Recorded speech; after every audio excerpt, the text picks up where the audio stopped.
So when the visitors come here, they have a bench on the side in the visitors' room so they can sit and spend some time. Now, how would he see them?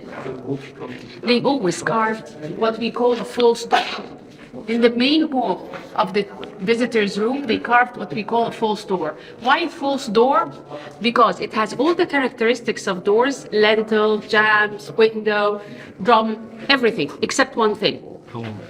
No opening. Where's the real entrance? That's why we call it a false door. And it was meant to be used by what? By who? The spirit. They believe that the spirit of the deceased, of this dead person, will be roaming his tomb after death. Okay? So the spirit is not flesh and blood. It doesn't need a real entry, but it needs a mark for the door to move from one room to the other. So they believe, or that's why they carved the false door. They believe that the spirit of the dead person will come out from this false door, inhabit a statue, full-size statue of the owner of the tomb put in front of the door. So the statue will be a living image of him.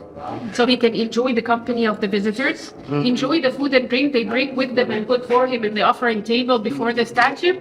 And when they leave, the spirit will go in again. Okay? They believed so. But what if? They always consider what if, because the noblemen were not assured even having an afterlife. What if friends and family forgot about him after a while? They don't come to visit. They don't bring food and drink. What will happen to him then?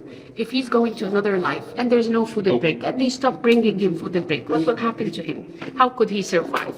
So they carved the walls in addition to the offering seats. Servants carry different offerings, but these are all offering seats.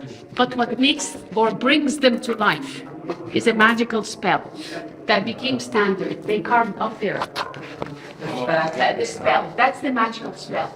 A plant repeated several times, and underneath each plant there's a symbol.